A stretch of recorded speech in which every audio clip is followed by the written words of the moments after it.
बिलुड़ा में राष्ट्रीय संत पुलक सागर महाराज की धर्मसभा, सामाजिक समरसता का दिया संदेश। डूंगरपुर जिले के बिलुड़ा गांव में आयोजित धर्मसभा में राष्ट्रीय संत पुलक सागर महाराज ने समाज को एकता और सद्भावना का संदेश दिया। मंगल प्रवचनों के दौरान बड़ी संख्या में श्रद्धालु उपस्थित रहे और संत के विचारों को श्रद्धापूर्वक सुना। धर्मसभा को संबोधित करते हुए जैनाचार्य पुलक सागर महाराज ने वर्तमान सामाजिक परिस्थितियों पर चिंता व्यक्त की। उन्होंने कहा कि देश किस दिशा में आगे बढ़ रहा है, इस पर सभी को गंभीरता से विचार करने की आवश्यकता है। उन्होंने कहा, पहले समाज में हिंदू मुस्लिम के नाम पर विभाजन की चर्चा होती थी, लेकिन अब हिंदू समाज को जातियों में बांटकर आपसी मतभेद बढ़ाए जा रहे हैं। उन्होंने राजनीतिक दलों पर कटाक्ष करते हुए कहा कि हिंदुओं को बनिया, ब्राह्मण, क्षत्रिय और ओबीसी जैसी श्रेणियों में विभाजित कर एक दूसरे के विरुद्ध खड़ा करना समाज हित में नहीं है। जैनाचार्य ने स्पष्ट किया कि वे आरक्षण के विरोधी नहीं है, लेकिन योग्य व्यक्ति को उसका अधिकार न मिलना ही न्याय संगत नहीं है। संत ने समाज में समरसता, भाईचारे और एकता बनाए रखने का आह्वान किया। उनके प्रेरक विचारों को सुनकर उपस्थित श्रद्धालु भावविभोर हो उठे। सभा में सनातन प्रेमी विष्णु मंडल के सदस्य एवं बड़ी संख्या में जैन धर्मावलंबी मौजूद रहे। कार्यक्रम के अंत में सभी ने समाज में सद्भावना और एकता बनाए रखने का संकल्प लिया। दुश्मनों के लिए हथियार खरीदने में पैसा खर्च कर रहा है देश। पाकिस्तान अमेरिका से हथियार मंगा रहा है, भारत मंगा रहा है हथियार सारी दुनिया से। मान्यवर ध्यान रखना, मैं दोनों देशों को यही सलाह देता हूं कि जितना पैसा इन हथियारों में खर्च कर रहे हो, उतने पैसे से अपने अपने देश की गरीबी मिटाते, ये देश कहां के कहां पहुंच गए होते। ध्यान रखना है, करोड़ों अरबों रुपए बर्बाद हो रहे हैं एक दूसरे को तबाह करने के लिए। मिसाइलें खरीदी जा रही हैं, बड़े बड़े बम खरीदे जा रहे हैं, और अमेरिका जैसे देश हथियारों के लिए दोनों देशों को लड़ाते हैं ताकि दोनों तरफ से हथियार बिकते रहें। लड़ाई करना है तो पाकिस्तान से हमने कहा कि लड़ो, भारत के साथ लड़ो, बांग्लादेश भारत के साथ लड़े, नेपाल चाहे तो वह भी लड़े, लंका चाहे तो वह भी लड़े, लेकिन ये लड़ाई हथियारों की नहीं होना चाहिए। ध्यान रखना है, ये लड़ाई तो तमंचों की नहीं होना चाहिए। यदि ये लड़ाई लड़ना है तो ऐसी लड़ाई लड़ो कि कौन अपने देश की गरीबी सबसे पहले मिटाएगा, कौन अपने देश की बेरोजगारी पहले मिटाएगा, कौन अपने देश को कर्ज से पहले मुक्त करेगा। लड़ाई लड़ना है तो ऐसी लड़ाई लड़ो मेरे भाई, एक दूसरे के खून के प्यासे भरने की जरूरत। आज अरबों रुपए बर्बाद हो रहा है, हथियारों को जंग लग रही है, अरबों रुपए के हथियार आते हैं। अरे ये देखो कि हमारे घर में गरीब कौन है, हमारे देश में बेरोजगार कौन है। आज पाकिस्तान यदि अपनी देश की उन्नति करने में पैसा खर्च करता तो शायद भारत से टक्कर ले सकता था, लेकिन सारा समय उसने दुश्मनी में गंवाया। आज पूरी दुनिया के सामने कर्जदार बन करके खड़ा हुआ है, अपने ही देश के लोगों को रोटी नहीं दे पा रहा है। वो ध्यान रखना है, कर्जे में खड़ा है, तोप में भीख में मिले हैं तो तमंचे।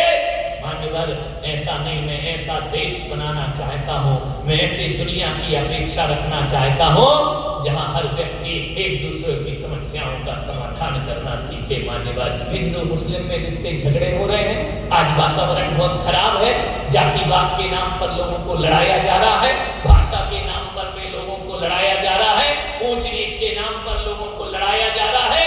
भोली भाली जनता पिस रही है और राजनेता अपनी राजनीतिक रोटियां सेकने का काम कर रहे हैं। भुगतता कौन है? जनता भुगतती है। अरे मेरे भाई, वो राम के लड्डू रहीम की खीर भी खाता है, वो राम के लड्डू रहीम की खीर भी खाता है। वो भूखा है जनाब, उसे मजहब कहां समझ में आता है। वो भूखा है जनाब, उसे मजहब कहां समझ में आता है। ध्यान रखना, जो चल रहा है पूरे देश में, सोशल मीडिया के माध्यम से आप देख रहे होंगे, एक दूसरे पर छीटाकशी, एक दूसरे के प्रति प्रतिरोध की भावनाएं जागृत हो रही है। कि हमारे राजनेता यदि भारत को मजबूत बनाने में लग जाते, ऐसे भारत मजबूत बनेगा। हिंदू मुस्लिम को लड़ा करके, हिंदू मुस्लिम की बात छोड़ो, अब तो एक नया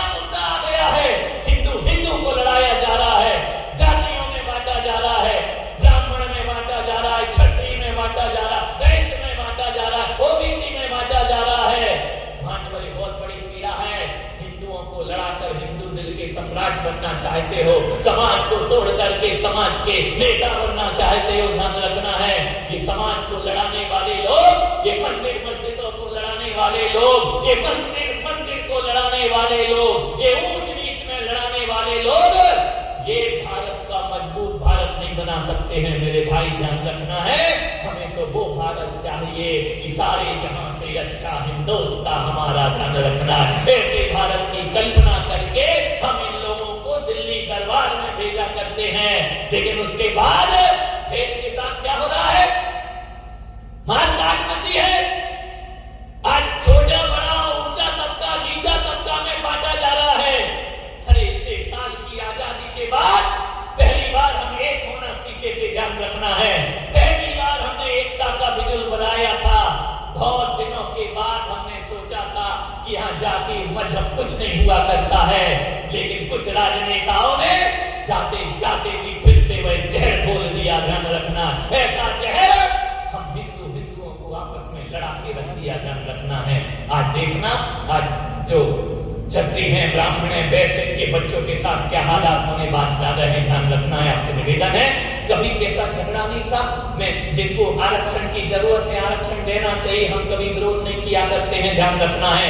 लेकिन जिन्हें जरूरत है उन्हें प्रदान करो। ऐसा नहीं है कि जिन्हें जरूरत नहीं है उन्हें दिया जाए, और जिन्हें जरूरत है, एक बात याद रखना, क्षत्रिय ब्राह्मण और वैश्य को निर्धन बना के किसी का कल्याण नहीं हो सकता है। उनकी प्रतिभाओं को छीन के किसी का कल्याण नहीं हो सकता है। आप तरक्की करो, आप सहायता करो, हमारा कोई विरोध नहीं है, लेकिन दूसरे तबके को धक्के मार करके उन्हें पीछे फेंक करके देश का कोई उद्धार होने वाला नहीं है मेरे भाई। ये राजनीतिक चाले हैं। मैं समाज यहाँ जो भी बैठा है, छोटी बड़ी सभा हो, लेकिन मीडिया के माध्यम से पहुंचेगा। इन राजनीतिक चालों को सफल मत होने दीजिए। वो पूरा हिंदुस्तान एकता के साथ जीने का प्रयास करिए, एक मुट्ठी में बंद होने का प्रयास करिए। नहीं तो ध्यान रखना, ये तो अपने 4-5 साल करके चले जाएंगे, ध्यान रखना है। सदियों का गृह युद्ध इस भारत में छोड़ करके जाएंगे, ध्यान रखना।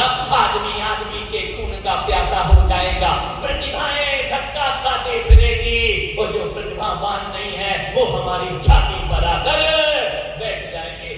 आरक्षण का मामला आ रहा है पूरे देश में, आरक्षण दो ना भाई, हमारा कोई विरोध नहीं है, लेकिन किसी पे प्रतिभा को कुचल के, किसी की योग्यता पे पैर रख के, किसी की उन्नति की छाती पर चढ़ के दूसरे को ऊपर उठाना, ये कोई धर्म की बात नहीं हुआ करती है। मान्यवर, आपसे मैं निवेदन करना चाहता हूं। सागवाड़ा लाइव न्यूज, जी हां, लेटेस्ट खबर पाने के लिए चैनल को सब्सक्राइब कीजिए, वीडियो को लाइक कीजिए और शेयर कीजिए। धन्यवाद।